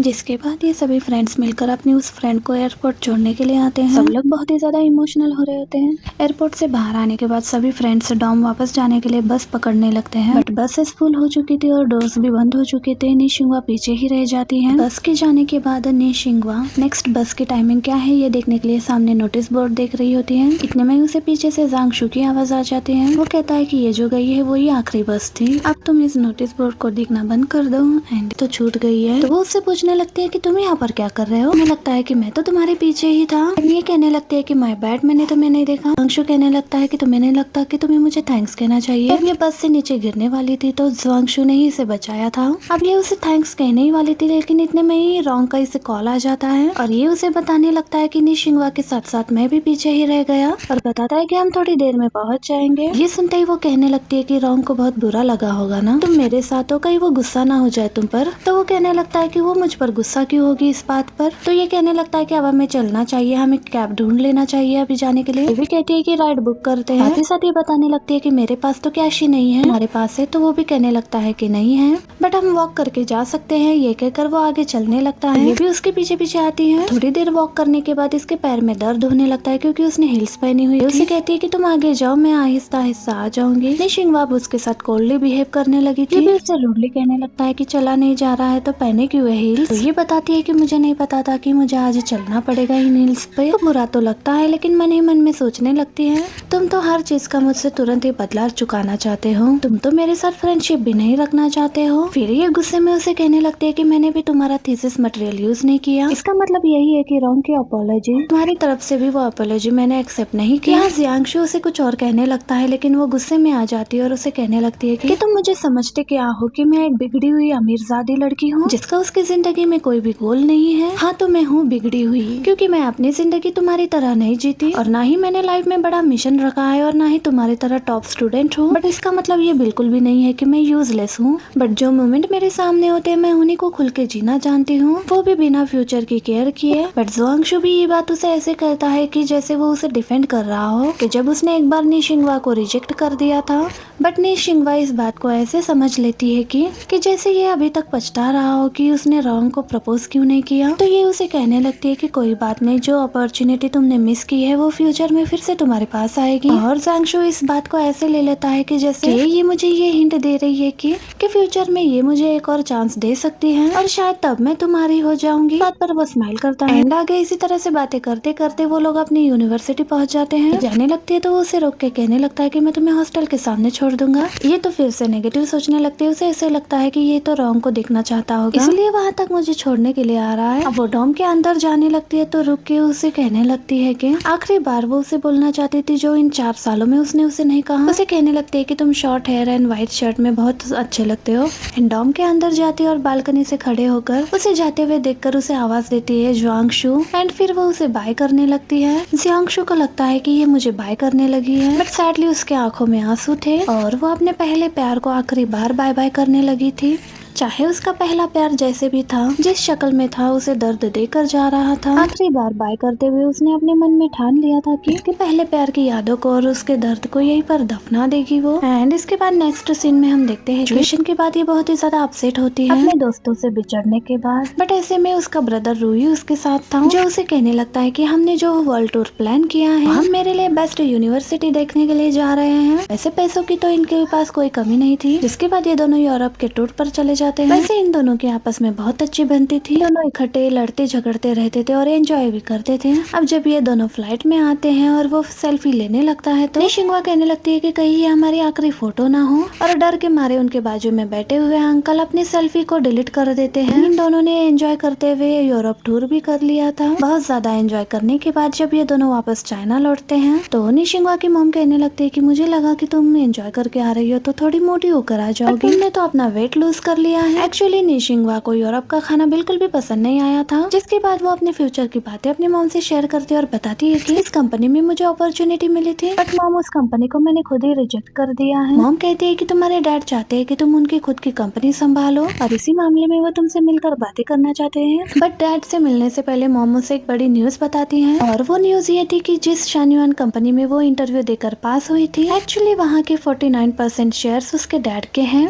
उसके डैड ने वहाँ पर बहुत बड़ी इन्वेस्टमेंट की थी, लेकिन अब वो वहाँ से पीछे भी हटना चाहते हैं। ये सुनकर तो ये शॉक्ड हो जाती हैं। एंड नेक्स्ट डे जब ये अपने डैड से मिलने के लिए जाती है तो पता चलता है कि ये तो अपने डैड के साथ बहुत ही ज्यादा रूड बिहेव करती है, बट उसके डैड उसे बहुत ज्यादा प्यार करते थे। ये कहते हैं तुम यूरोप गई और मुझसे मिलके भी नहीं गई, और जब आई हो तो मेरे लिए कुछ भी गिफ्ट नहीं लाई हो। इतने में वो नीचे से गिफ्ट निकाल कर अपने डैड को देती है, और डैड थोड़ा शर्मिंदा फील करने लगते हैं। डैड उसे एक ही बात बोले जा रहे थे कि हाँ और अपनी कंपनी संभालो, बट मॉम एंड डैड के डिवोर्स के बाद वो डैड के बारे में बहुत अच्छा थिंग्स नहीं रखती, और वो रूडली कहने लगती है कि वो जो आंटी है वो और कितने साल जिएंगी, जिनकी वजह से आपकी और मेरे मॉम की डाइवोर्स हुई है। आपने ये कहा था कि उनके पास बहुत कम समय बचा है और वो मरने वाली है। क्या वो आंटी फिर से अमर हो गई है? क्योंकि मेरी ग्रेजुएशन भी हो गई और मैं अपने हॉलीडेज भी मना कर आई हूँ, लेकिन वो अभी तक जिंदा है। बट डैड शांति से कहते हैं कि बड़ों के बारे में ऐसे नहीं बोलते, और तुम्हारी मॉम को बहुत बड़ी गलतफहमी हुई है। मैं और वो तुम्हारी आंटी हम तो जस्ट फ्रेंड्स ही हैं, तुम भी मेरे बारे में गलत मत सोचना। एंड डैड यहाँ पर इमोशनल होकर बातें करने लगते हैं। क्या तुम्हें याद है कि बचपन में मैं तुम्हें कंधों पर उठाकर चलता था, और अब उसी तरह मुझे तुम्हारी जरूरत है। क्या तुम मेरी कंपनी का बोझ नहीं उठाना चाहोगी? आगे जाके ये सब कुछ तुम्हारा ही तो होने वाला है। ये भी इमोशनल हो जाती है और ठंडे दिमाग से कहने लगती है कि इस बारे में मैं मॉम से बात करके आपको बताऊंगी। इसके बाद वो आकर मॉम से डिस्कस करती है, क्योंकि वो डैड से ज्यादा मॉम की ही सुना करती थी। मॉम कहने लगती है कि अब तुम इतने ज्यादा मेच्योर नहीं हुई हो कि अपने डैड के साथ जाकर बिजनेस कर सको, और मुझे लगता है कि तुम वहाँ पर काम कम करोगी और उनसे लड़ाई ज्यादा करोगे। पहले तुम कहीं और जॉब करके एक्सपीरियंस ले लो, और जब रेडी हो जाओ तो फिर अपना बिजनेस संभाल लेना। मॉम की बातें सुनकर वो फाइनली शेंगयुआन कंपनी को ज्वाइन करने का सोचती है, लेकिन उसके शंघाई वाले ब्रांच में नहीं, जिसके सामने जियांगशु का ऑफिस होने वाला था, बल्कि दूसरे सिटी में इनका एक प्लांट था, एक फैक्ट्री थी, के पास उनकी एक और ब्रांच थी, और वो उसे शाओझाओ ब्रांच को ज्वाइन करने का सोचती हैं। इसके बाद दूसरी तरफ हम जियांगशु को देखते हैं। वो लोग अपने बैंक की तरफ से एक बार जियांगशु कंपनी में आते हैं, मीटिंग के लिए आते हैं, और यहीं पर उसका आमना सामना लिन से होता है। यूसन उसे देखते ही बहाने बहाने से उसे पूछ लेता है कि मैंने तुम्हें एक बार देखा था अपने एक क्लासमेट की सीवी देते हुए। सीवी देने के लिए आए थे, पता नहीं उसने यहाँ पर जॉब करे कि नहीं, वो बहुत ज्यादा टैलेंटेड थी। तो ये उसे बताने लगता है कि नहीं, वो स्टडीज के लिए अब्रॉड चली गई है। लिन अपने क्रश के लिए बहुत ज्यादा क्यूरियस होने लगा था, जबकि निशिंगवा दूसरे सिटी में पहुंच जाती है, दूसरे ब्रांच में अपनी ज्वाइनिंग भी कर लेती है। यहाँ पर इनकी बहुत बड़ी फैक्ट्री थी, इसी के साथ उन्होंने यहाँ पर एक हॉस्टल भी बना रखा था, और वहाँ पर उनकी कंपनी के एम्प्लॉय स्टे किया करते थे। यहाँ पर जब ये ज्वाइनिंग करती है तो उसे लगता है कि ये बहुत कुछ सीख सकती है, और साथ ही साथ यहाँ पर हॉस्टल होने की वजह से उसे वही वाइब्स आ रही थी जैसे उसे यूनिवर्सिटी के डॉर्म में आया करती थी। यहाँ पर उसके रूममेट्स उसे बहुत ही ज्यादा फ्रेंडली लगते हैं, और उन दोनों के साथ उसकी पहली मुलाकात में ही बहुत अच्छी दोस्ती हो गई थी। और ये उसे बताने लगती है कि तुम अभी अपना वेट चेक कर लो, और मैं तुम्हें यहाँ पर बता दूं कि तुम 1 महीने में 1 किलो वेट जरूर बढ़ा लोगी, क्योंकि यहाँ का कैफेटेरिया बहुत ही ज्यादा मैजिकल है। इसके बाद अगले दिन से ही ये अपने काम पर लग जाती है। ये कैफेटेरिया में खाना भी खाते थे और अपने काम पे भी लगते थे, और यहाँ पर उसे बहुत कुछ सीखने को मिल रहा था। और फिर इसी तरह से 1 महीना गुजर जाता है। एक दिन जब ये लोग कैफेटेरिया में लंच कर रहे तब पता चलता है कि वो कैफेटेरिया इसलिए मैजिकल था कि यहाँ का खाना इतना बुरा होता था कि इन लोगों को यहाँ का खाना खाया ही नहीं जाता था, और इसी वजह से ये लोग या तो स्नैक्स खाते थे या फिर बाहर कहीं लंच कर लेते थे। इसलिए उन सबका वेट 1 महीने में बहुत ही बढ़ जाता था। वो कहते हैं कि यूनिवर्सिटी में कितने ज्यादा हैंडसम बॉयज हुआ करते थे, यहाँ पर ऐसा कुछ भी नहीं है। इतने में उनके बाजू में एक और कलीग आकर बैठ जाती है, और वो बताने लगती है कि मेरे पास तुम्हारे लिए एक गुड न्यूज है। अब हमारे इस ब्रांच में बहुत ही ज्यादा हैंडसम एक बॉय आने वाला है, जो कि पहले मैनेजर हुआ करता था हमारी शेंगयुआन ब्रांच में, बट अब वो तुम्हारी ब्रांच का हेड होने वाला है। और वो बंदा एक्सट्रीमली हैंडसम है। पहले तो वो एक सर्जन हुआ करता था, पर पता नहीं क्यों उसने एक बार मेडिकल फील्ड छोड़ दी अपनी, और अब बहुत सालों से वो हमारी कंपनी में काम कर रहा है। उसकी रूममेट जिंजी तो यही सपने सजाने लगती है कि कोई हैंडसम चेहरा तो देखने को मिलेगा, बट निशिंगवा कहने लगती है कि पता नहीं वो अब तक बूढ़ा हो चुका होगा। तुम्हें देखो, पहले उसने मेडिकल स्टडीज की, फिर सर्जन बना, और फिर कितने सालों से यहाँ पर काम कर रहा है, तो खुद ही अंदाजा लगाओ कि कितना ही हैंडसम होगा। एंड इसी रात को ये लोग हॉस्टल में बैठकर एक अपना फेवरेट ड्रामा देख रहे होते हैं, बट हॉस्टल में इंटरनेट की स्पीड अच्छी नहीं थी, और अगली एपिसोड तो वो डाउनलोड करना ही भूल गई थी। और ये सब मिलके एक बेट लगाते हैं रॉक एंड सीजर पेपर का। ये बेट निशिंगवा हार जाती है। बेट हारने की वजह से उसे ऑफिस जाना पड़ेगा और आगे की एपिसोड्स डाउनलोड करके लानी होगी। ऑफिस में कोई भी नहीं था। वो अपने कार्ड के थ्रू एंटर होती है और वहाँ के इंटरनेट से कनेक्ट करती है एंड सारे एपिसोड्स को डाउनलोड करने के लिए लगा देती है। सडनली वायर्स में कुछ इशू हो रहा था और वो उन्हीं वायर्स को ठीक कर रही थी, बट इतने में यहाँ पर कोई आ जाता है एंड यहाँ के सारे लाइट्स ऑन कर देता है एंड वो डेस्क के नीचे चोरों की तरह छुपी हुई थी एंड इसी हालत में लिन ने उसे देख लेता है। वो उसे बाहर आने के लिए कहता है एंड वो बहुत मुश्किल से वायर्स में खुद को निकालती है और बिखरे बालों में उसके सामने खड़ी हो जाती है और उल्टा उसे ही कहने लगती है कि कौन हो तुम, मैंने तुम्हें पहले कभी यहाँ देखा नहीं है, यहाँ पर चोरी करने के लिए आए हो। वो तो बस उसे ही देखे जा रहा था।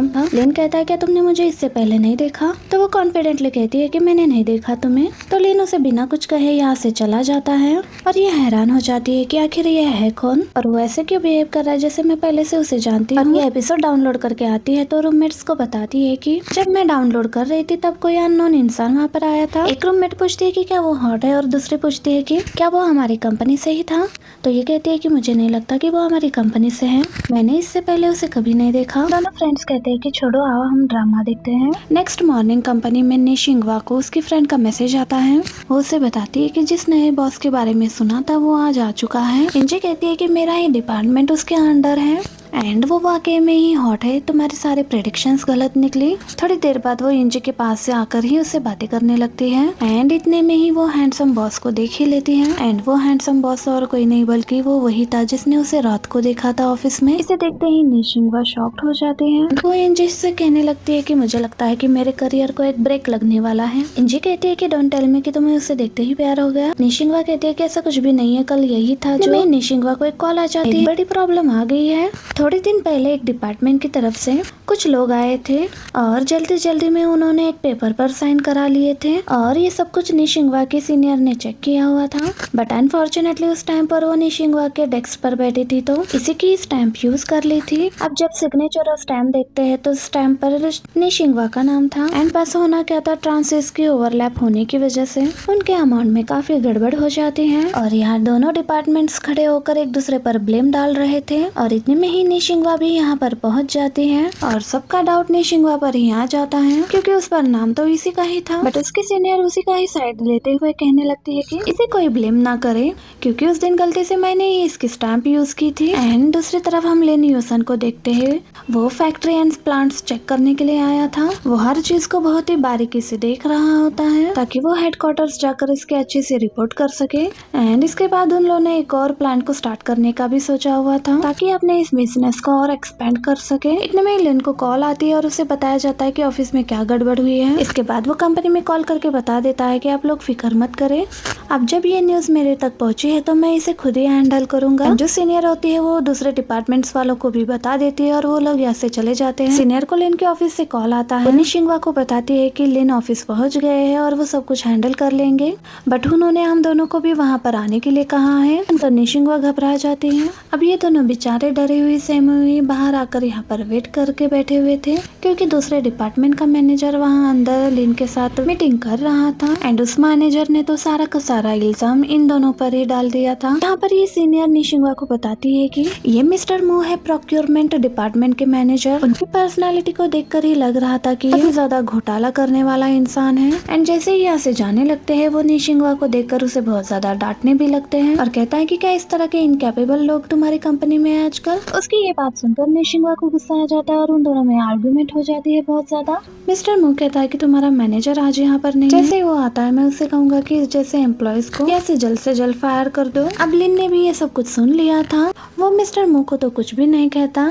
उसके जाते ही निशिंगवा से कहता है कि मेरे ऑफिस में आया। उसे कहता है कि तुमने जो गलती की है उसके बाद तुम्हारा फाइनेंस डिपार्टमेंट में रहना बनता ही नहीं। निशिंगवा को लगता है कि जैसे अभी उसे फायर कर दिया जाएगा और वो कहता है कि अब इसकी सजा ये है कि तुम एडमिन डिपार्टमेंट में ट्रांसफर की जाओगी। फिर वो अपना सामान उठाकर यहाँ से जाने लगती है। एक्चुअली देखा जाए तो वो इनडायरेक्टली इसे प्रोटेक्ट ही कर रहा था क्योंकि उसने देख लिया था कि मिस्टर मो के साथ इसकी दुश्मनी हो चुकी थी और वो दूसरे मैनेजर के साथ मिलकर इसे बहुत बुली करेंगे या फिर शायद इसे निकलवा भी दे, इसलिए उसने इसे अपने अंडर ही काम करने के लिए बुलवा लिया था। अब जैसे ही वो यहाँ से जा रही थी तो उसकी कलीग कहते हैं कि तुम वापस यहाँ पर जरूर आओगे, बिल्कुल भी इस बात का टेंशन मत ले। हाँ कहती है इस बात पर। नेक्स्ट डे अपना सारा सामान लेकर टीम ज्वाइन कर लेती है एंड यहाँ पर उसकी बेस्ट फ्रेंड इंजी भी मौजूद थी एंड इसके साथ यहाँ पर उसका बहुत अच्छा टाइम गुजरने वाला था। लिन यूसन ऊपर से ऐसा प्रिटेंड करता था जैसे वो निशिंगवा को जानता ही ना हो, लेकिन देखा जाए तो मन ही मन में ये इसकी पुरानी क्रश थी। अब फर्स्ट डे ही इसे यहाँ पर एक टास्क मिलता है और वो टास्क ये होता है कि स्टोर रूम के सारे फाइल्स को उसे अरेंज करके रखना था।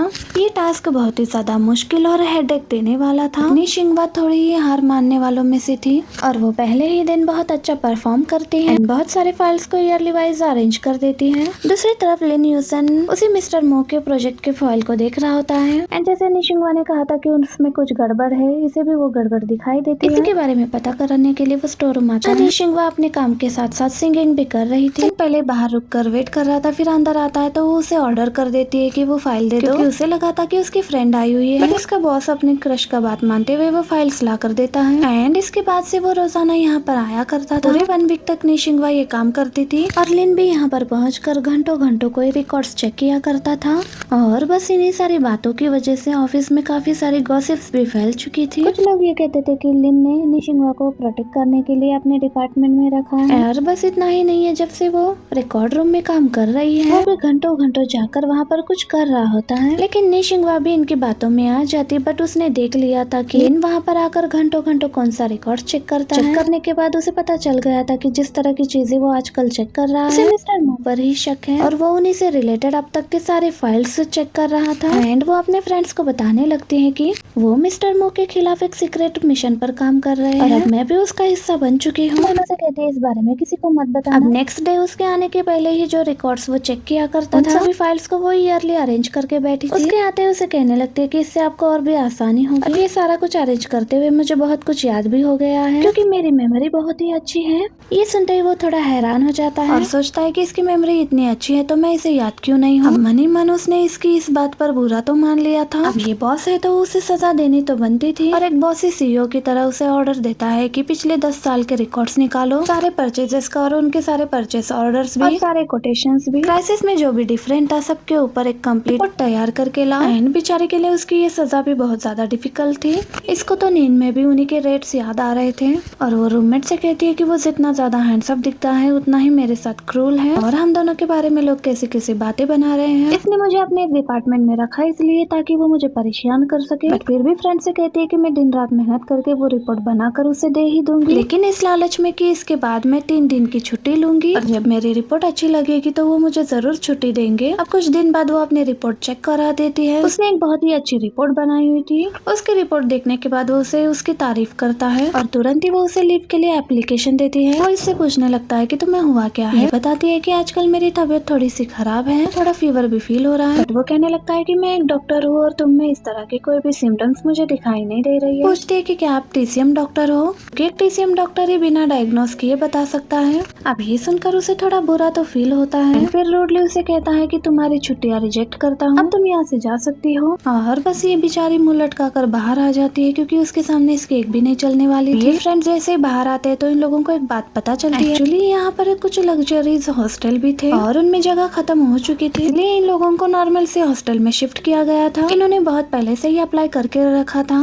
लेकिन अब मिस्टर मो के रिश्तेदारों को जगह दी जाती है और इन बेचारियों को साइड लाइन कर दिया गया था। लेकिन ये सब कुछ सुनने और देखने के बाद निशिंगवा ने डिसाइड किया था कि वो इसके खिलाफ आवाज उठाएगी। पर मिस्टर मो एक मैनेजर था और उसके खिलाफ वो किसी को शिकायत कर सकते थे। वो सिर्फ एक GM ही हो सकता था जो कि लिन यूसन था। इसका मीटिंग फिनिश होते ही वो हिम्मत जुटाती है, फिर वो लिन के पास आती है और उसे मीटिंग खत्म हो चुकी होती है। निशिंगवा उसके पास आकर कहती है कि मुझे आपसे बहुत इंपॉर्टेंट और सीक्रेट बात करनी है। सेकंड ये तो उसे देखे जा रहा होता है और फिर अपने ऑफिस में बुला लेता है। निशिंगवा जैसे ही ऑफिस में आती है तो उसे डोर क्लोज करने के लिए कहता है, साथ ही अपनी प्रॉब्लम बताने के लिए कहता है। यहाँ पर ये अपना कोट उतार कर विंडो की तरफ खड़ा हो जाता है। निशिंगवा जब लिन को देखती है तो वो देखती ही रह जाती है। व्हाइट शर्ट में वो उसे बहुत ही ज्यादा हैंडसम लग रहा था क्योंकि व्हाइट हमेशा से ही निशिंगवा का फेवरेट कलर रहा है और ये इमेजिन करने लगती है कि ये व्हाइट लैब कोट में कैसा दिखता होगा। लिन को देखते ही वो अपना होश खो बैठती है और खुद को संभाल कर उसे अपनी सारी प्रॉब्लम बताने लगती है और वो बहुत ही ड्रामेटिक स्टाइल में ये बात बताती है। ये सुनकर लिन कहता है कि क्या बस इतनी सी बात है, वो भी सिर्फ एक हॉस्टल के कमरे की, बट फिर भी लिन इस पर एक्शन लेता है। इसके बाद वो कॉल लगाता है और उस आदमी को बुला लेता है और ये उसे पूछता है और मिस्टर टोंग से इसे पता चलता है कि हॉस्टल का रूम जिस नए लड़कों को दिया है वो मिस्टर मो का रिलेटिव है। उसे बॉयज हॉस्टल में कहीं और रहने की जगह नहीं मिली, इसलिए कांग के कहने पर उसे गर्ल्स हॉस्टल के सबसे अच्छे रूम में रखा गया है। यहाँ पर शी अपना पॉइंट रखते हुए कहती है कि हॉस्टल में किसी लड़के को रखने से पहले उन्हें एक बार पूछ लेना चाहिए। अगर लड़कियां पहले से वहाँ पर रह रही है तो अच्छे रूम पहले उन्हें प्रोवाइड होना चाहिए, ना कि किसी बड़े ऑफिसर के रिलेटिव्स को। यहाँ टोंग भी अपनी गलती को मान रहा था, लेकिन कांग और लिन के साथ इस बारे में आर्ग्यू करके वो कोई प्रॉब्लम नहीं चाहता था। अब इतने में ही यहाँ पर लिन को उसी मिस्टर मो का कॉल आता है। उसके साथ बात करने के बाद लिन टोंग से कहता है कि उस लड़के को निकाले बिना लड़कियों को हॉस्टल का दूसरा सबसे अच्छा रूम प्रोवाइड किया जाए। ये कहता होता है, जिसके लिए तोंग भी मान जाता है। तोंग के जाने के बाद लेकिन लिन यहाँ पर निशिंगवा के लिए एक शॉकिंग बात बताता है कि लिन उसे कहता है कि अगर तुम कॉमन पर्सन बनने की एक्टिंग कर रही हो तो ढंग से करो ना, यो हॉस्टल की शिकायतें लेकर क्यों आ रही हो। इसका मतलब इसे पता था कि ये नी युआन चंग की बेटी है। अब वो परेशान होकर जियांग रुई को कॉल लगाती है। मेरा खड़ूस बॉस पता नहीं कैसे जानता है कि मैं मिस्टर नी की बेटी हूँ। तो उसका भाई रुई तो कोई और किस्से ही सुनाने लगता है कि हो सकता है कि तुम किसी और रीजन की वजह से उसकी नजरों के सामने आई हो। कहीं तुमने वहाँ पर कुछ उल्टा सीधा काम तो नहीं किया। कहती उल्टा सुल्टा तो काफी कुछ किया है, लेकिन वो कुछ कोई पर्सनल बातें तो नहीं थी। कहीं उसने अपने मन में मेरे खिलाफ कोई ग्रूज तो नहीं पाला होगा ना। रुई बताता है कि उसके फादर के खिलाफ हुई कंपनी के डील को भी उसने कैंसिल किया है। ये सारी बातें निशिंगवा को अब जाकर पता चल गई थी। दूसरी तरफ इन लोगों को रूम तो मिल गया था, लेकिन वहाँ पर सिर्फ 2 ही बेड्स थी, इसलिए अपने दोनों दोस्तों को वो रूम लेने के लिए कह देती है। हालांकि वो दोनों भी बहुत ही ज्यादा गिल्टी फील कर रहे थे, क्योंकि मिस्टर मो के डर की वजह से ये दोनों मिलकर निशिंगवा के साथ कंप्लेंट करने के लिए नहीं गए थे। अब जब निशिंगवा ने इस प्रॉब्लम को अकेले ही सॉल्व किया है, इसको यही छोड़कर वो दोनों उस रूम की फैसिलिटी कैसे यूज कर सकते हैं। निशिंगवा इनकी कोई भी बात नहीं सुनती। इसके हिसाब से ये दोनों तो बहुत पहले से ही इस हॉस्टल में रह रहे थे, इस कंपनी में काम कर रहे हैं। कोई भी अच्छी फैसिलिटी उन्हें पहले यूज करनी चाहिए। ये दोनों निशिंगवा की बात मानकर उस रूम में शिफ्ट हो जाते हैं। ये रूम बहुत ही ज्यादा लग्जरी था। यहाँ पर फ्रिज, वॉशिंग मशीन सब कुछ अवेलेबल था। ये देखकर ये लोग बहुत खुश हो जाते हैं, इसलिए ये दोनों निशिंगवा को कभी भी यहाँ पर आने के लिए कह देते हैं। दूसरी तरफ वाया बैंक के मैनेजर मिस्टर सॉन्ग को शेंगवान कंपनी की तरफ से मिस्टर बो नाम के एक पर्सन की कॉल आती है। दोनों ही यहाँ पर लिन जो पीवी प्रोजेक्ट को स्टार्ट करने की सोच रहा होता है, इस बारे में बात कर रहे होते हैं। मे भी लिन इस प्रोजेक्ट को लेकर वाया बैंक से लोन लेने की सोच रहा है, और मिस्टर बो लिन के खिलाफ काम कर रहे थे, ऐसा दिख रहा था इनकी बातों से। इसके बाद मिस्टर सैंग जोंगशु को बुलाकर उसे लिन की फैक्ट्री जाकर चेक करने के लिए कहता है, ताकि उनके रिक्वेस्ट के लोन को देखकर वो डिसाइड कर सके। मॉर्निंग निशिंगवा जब अपने काम के लिए जा रही होती है तो लिन अपनी ऑफिस की विंडो से निशिंगवा पर नजर रख रहा था। इतने में उसके पास एक एम्प्लॉय आकर उसे आज का काम बताने लगता है। साथ ही साथ वाया बैंक से लोन को लेकर बताता है कि जोंगशु उनकी फैक्ट्री को चेक करने के लिए आ रहा है, और वो उसे ये सारी इन्फॉर्मेशन देता है। वाया बैंक और जोंगशु का नाम सुनते ही लिन उससे ये पूछता है कि निशिंगवा को आज कौन सी ड्यूटी मिली है। तभी मैन लिन को बताता है कि निशिंगवा आज फाइनेंस डिपार्टमेंट के साथ मिलकर फैक्ट्री डॉक्यूमेंट्स का कुछ काम करने वाली है। निशिंगवा को लंच के टाइम में दूसरी एम्प्लॉय से पता चलता है कि वाया बैंक से एक हैंडसम लड़का उनकी कंपनी को चेक करने के लिए आया है, लोन के सिलसिले में लिन से मीटिंग करने के लिए आया है। इसका नाम जोंगशु है। जोंगशु का नाम सुनते ही निशिंगवा तुरंत यहाँ से भागने लगती है बाहर की तरफ। उसके अंदर का प्यार फिर से जाग उठता है। वो जोंगशु को एक नजर देखना चाहती थी। उसे ऐसे भागते हुए देखकर समझ जाता है कि वो जोंगशु से मिलने के लिए जा रही है। निशिंगवा आधे रास्ते में ही रुक जाती है, जोंगशु से नहीं मिलती। वही जोंगशु फैक्ट्री के बाहर तो चला जाता है, बट वो पीछे मुड़कर निशिंगवा से मिलने का सोचता है, बट वो भी फिर से वापस वहाँ से चला जाता है। और यहाँ लिन को तो यही लगता है कि निशिंगवा अपना काम अधूरा छोड़कर जोंगशु से मिलने के लिए जा रही थी, इसलिए अब ये निशिंगवा को गुस्से में फैक्ट्री का 1 हफ्ते के लिए काम संभालने के लिए कहता है, वो भी अपने पार्ट टाइम वर्क में। जबकि इतना हैवी काम इसका है भी नहीं, बट लिन इसका बॉस है, वो कर भी क्या सकती थी। अब ऑफिस में लिन को अपने एम्प्लॉय से पता चलता है कि जोंगशु लोन के बारे में मीटिंग करे बगैर ही अपने बैंक वापस चला गया है, क्योंकि वो लिन के लिए वेट करने के लिए राजी नहीं था, और न ही उसने फैक्ट्री चेक की। ये सुनकर लिन को ऐसा लगता है कि शायद वाया बैंक उसके लोन को अप्रूव नहीं करेगी, इसलिए वो अपने एम्प्लॉय से यूशन कंपनी के साथ डील करने के लिए कहता है, क्योंकि इन्होंने पहले भी उनके साथ मिलकर काम किया था, तो इस बार भी उन्हीं के साथ अच्छे से बातचीत करके हम अपने लोन को अप्रूव कर सकते हैं। दूसरी तरफ निशिंगवा जब अपना हैवी काम कर रही होती है, ये काम बहुत ही ज्यादा हार्ड वर्किंग था, और काम करते करते उसे बहुत जोर से चोट भी लग जाती है। अगले दिन वो अपने फ्रेंड के एडवाइस को मानकर हेलमेट पहनकर काम करने लगती है, लेकिन काम बहुत मुश्किल था, और आज भी सीढ़ियों से गिर जाती है और उसे बहुत जोर से लगी थी। लेकिन फिर भी वो अपने काम खत्म करके पूरा रिपोर्ट बनाकर टाइम पर बैंक को सबमिट कर देती है। निशिंगवा को लगता है कि लिन जानबूझकर उसे तकलीफ दे रहा है, बट असल में देखा जाए तो लिन भी चुप चुप कर उस पर नजर रख रहा था कि कहीं निशिंगवा को कुछ ज्यादा ही तकलीफ तो नहीं हो रही। पूरे वीक ओवर टाइम करके ची के अंदर इतनी भी एनर्जी नहीं बची थी कि वो इस वीकेंड पर अपने घर जा सके। इसीलिए कॉल पर वो अपने मॉम से झूठ कहती है कि वो इस वीकेंड पर अपने दोस्तों के साथ घूमने के लिए जा रही है, और कॉल कट होने के बाद रूममेट पूछती है तो वो मना करने लगती है, बट उसकी फ्रेंड जैसे ही शंघाई का नाम लेती है तो वो जाने के लिए राजी हो जाती है, क्योंकि शंघाई में जोंगशु काम करता था। अगले दिन ये लोग हॉस्टल के बाहर जो भी पहले आएगा उनसे लिफ्ट लेने की सोचते हैं, और यहाँ पर जो कार आती है उसमें लिन होता है। अब ये दोनों फ्रेंड्स लिन को लिफ्ट मांगने लगते हैं, बट यहाँ पर निशिंगवा इशारा करते हुए मना करने लगती है, बट इसकी फ्रेंड इसे जबरदस्ती ले जाती है और उसे लिन के साथ ही बैठने के लिए कहती है, वो उसे इम्प्रेस कर ले, क्योंकि लिन दोबारा से इसका डिपार्टमेंट चेंज नहीं करेगा और न ही इसे कोई सजा देने की सोचेगा। लिन के साथ आकर फ्रंट सीट पर तो बैठ जाती थी, बट निशिंगवा तो पूरे रास्ते में सोती ही रहती है। इसके फ्रेंड लिन को बताते है कि इसे काम करते हुए बहुत जोर से चोट लगी है। अब लिन इन्हें टेम्पल के बाहर छोड़ देता है। टेम्पल आते के साथ ही निशिंगवा जल्दी से बाहर उतर जाती है। दोनों ही लिन को थैंक्स कहती है। जाने से पहले लिन निशिंगवा की तरफ एक नजर देखता है। निशिंगवा उसे अवॉइड करती है तुरंत। फ्रेंड्स निशिंगवा को बताती है कि उन्होंने हमें बस स्टॉप पर नहीं छोड़ा बल्कि टेम्पल के सामने छोड़ा है, बट ये तो लिन से दूर ही रहना चाहती है क्योंकि इसे तो लिन बहुत ही ज्यादा रूड लगता है। इसके बाद एन टेम्पल के बाहर ही रहती है। वांग और निशिंगवा टेम्पल के अंदर जाकर प्रे करने लगते हैं। निशिंगवा गॉड से यही प्रे कर रही थी कि लिन के साथ उसका सामना ज्यादा ना हो और वो डिसअपियर हो जाए और जितना हो सके ये लिन से दूर ही रहे, वरना पता नहीं बात बात पर ये उसे और कितनी सजा देता रहेगा और कितनी बार इसका डिपार्टमेंट चेंज होता रहेगा। इसके बाद ये तीनों पूरी शंघाई घूमने लगते हैं। अब निशिंगवा तो इन्हें बहुत बड़े 5 स्टार होटल में ले जाने का सोचती है और वो 5 स्टार होटल वहाँ बैंक के आसपास ही होता है और वहीं पर रास्ते में शेंगवान कंपनी का हेडक्वार्टर पड़ता था। लिन भी आज यहीं पर आया हुआ था, इसलिए उन्हें कहती है कि इवनिंग तक ये लोग वहीं पर रुक कर लिन का काम खत्म होने के बाद उसी के साथ वापस हॉस्टल जाएंगे। अब निशिंगवा भी इनकी इस बात पर मना नहीं कर पाती। दूसरी तरफ लिन अपने ग्रैंडफादर के साथ एक बात करने के लिए आता है। लिन पीवी प्रोजेक्ट को लेकर बात करने लगता है, बट इस प्रोजेक्ट को लेकर इनके पास कोई फंडिंग नहीं थी। देखा जाए तो लिन को फंडिंग की टेंशन नहीं थी, तो कहीं भी किसी भी कंपनी के साथ डील करके या फिर किसी न किसी इन्वेस्टर के साथ मिलकर फंड्स ले ही लेगा। उसे टेंशन है तो शोज ऑफ प्रोक्योरमेंट्स में मिले कुछ खराब मशीनों की जिन्हें जल्द से जल्द ठीक करवाना जरूरी है। और साथ ही लिन को ये भी शक है कि कंपनी में उनके खिलाफ कोई काम कर रहा है। ईयर 2009 तक चाइना में इनकी कंपनी ही पीवी ग्लास में मेन सप्लायर थी, लेकिन इसके बाद से मार्केट और इंडस्ट्रीज ने इन लोगों से पीवी ग्लासेस खरीदना बंद कर दिया,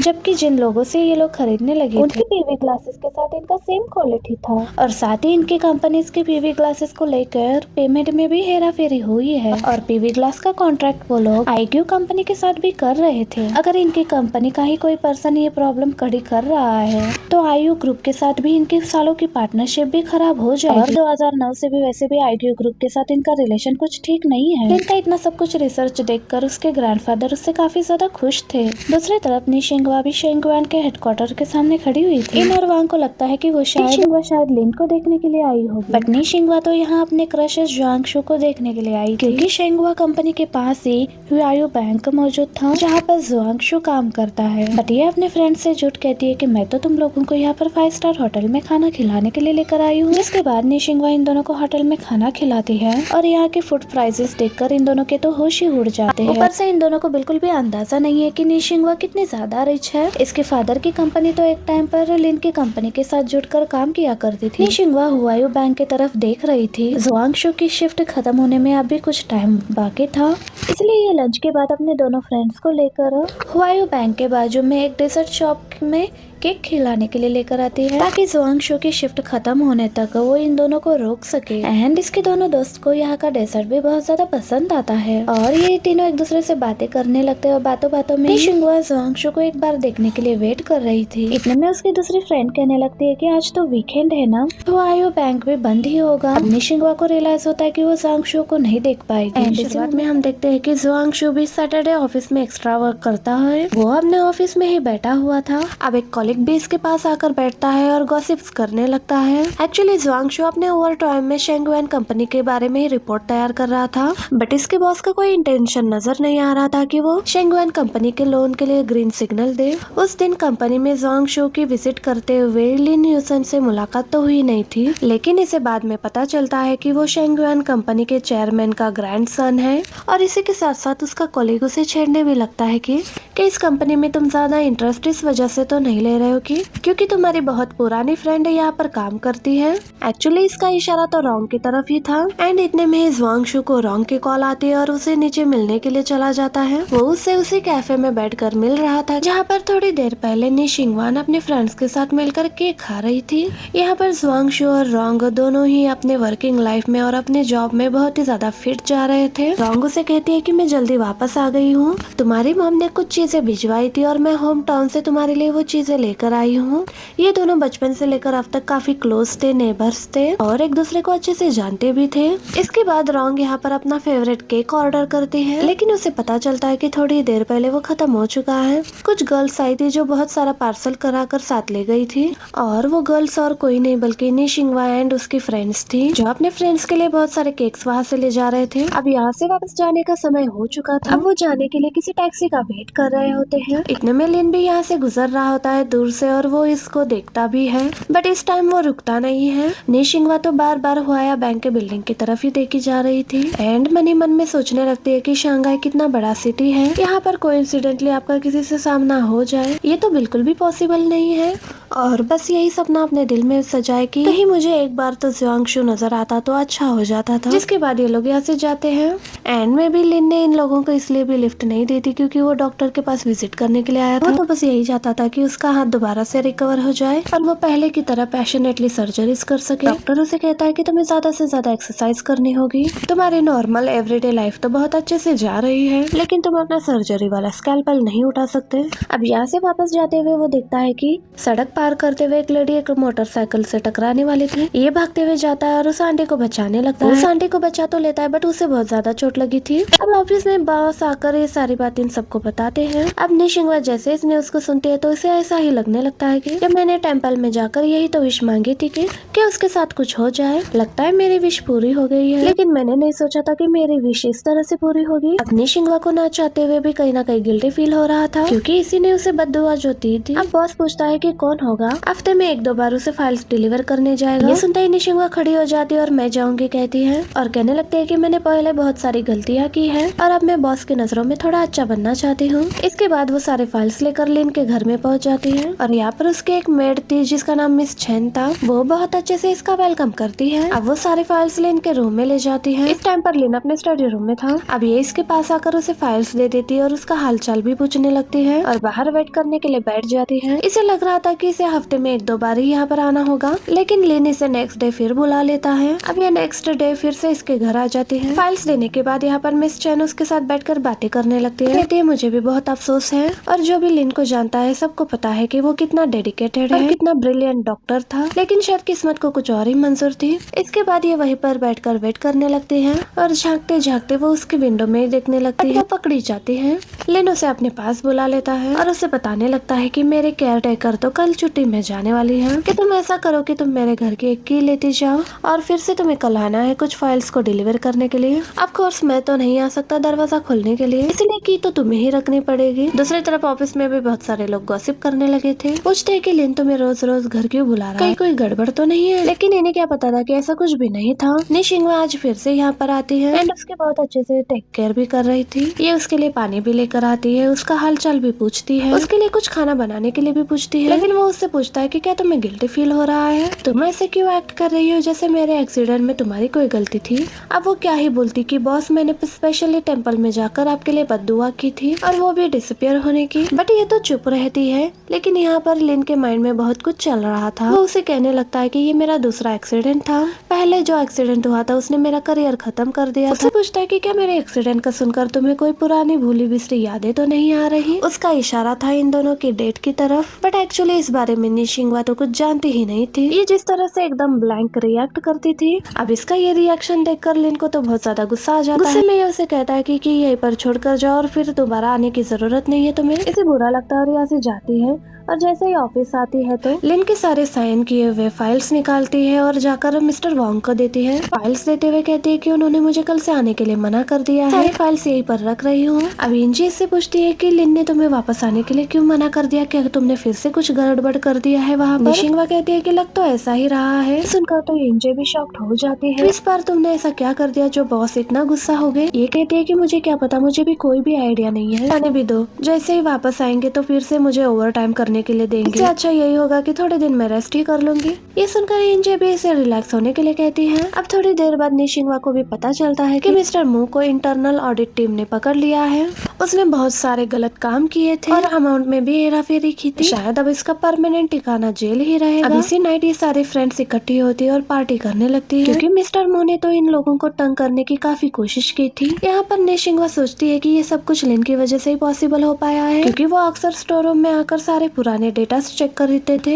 अब कुछ दिनों बाद लिन ठीक ठाक होकर वापस ऑफिस लौटता है, बट इस बार वो निशिंगवा को ऐसे इग्नोर करता था जैसे वो उसे जानता ही ना हो पहले। इनफैक्ट वो तो उसे कोई काम भी नहीं दे रहा था, बल्कि इसकी जगह दूसरों को दे दिया करता था। ये तो पूरा दिन वेले बैठ के ही तंग आ चुकी थी और वो टाइम पास करने के लिए इधर उधर की न्यूज देख रही थी। लिन उसे टाइम पास करते हुए देखता भी है, लेकिन फिर भी वो उसे इग्नोर करते ही जा रहा था। निशिंगवा को ये सब कुछ बहुत ही ऑड लग रहा था। उसे लग रहा था कि ये जानबूझकर मेरे साथ ऐसा कर रहा है, बट फिर सोचने लगती है कि कोई बात नहीं, ओवर टाइम ना करना किसको पसंद नहीं है। वो इस बात पर भी खुश होती है। दूसरी तरफ हमें जुआंगशु के बॉस को दिखाते हैं। वो कहने लगता है कि तुमने लिन की नई कंपनी की इतने अच्छे से रिपोर्ट क्यों बनाई है? तुम क्या चाहते हो? क्या इन्हें इनकी पेमेंट मिल जाए, वो भी इतनी आसानी से? और ये कहने लगता है कि मैं तो ऐसा बिल्कुल भी नहीं चाहता। एक्चुअली जुआंगशु तो शेंगवा कंपनी में मिस्टर बा का, जो लिन के खिलाफ काम करता, उसी मिस्टर बा की बात मान रहा था। उनके पेविंग ग्लास के एक्सपेंशन के खिलाफ थे, इसलिए ये लोग अंदर ही अंदर प्लानिंग कर रहे थे। लोन ना मिले और रुकावट डालने की कोशिश कर रहे थे ताकि इन्हें इनकी नेक्स्ट पेमेंट मिले ही ना। जुआंगशु का बॉस उसे एक ऑफर भी देता है, अगर ये इस बॉस की पसंद की रिपोर्ट प्रिपेयर करेगा तो इसे इन्वेस्टमेंट वाले सेक्शन में भेज दिया जाएगा, जहाँ की सैलरी काफी हाई थी। बाद ऑफिस के बाद जुआंगशु एक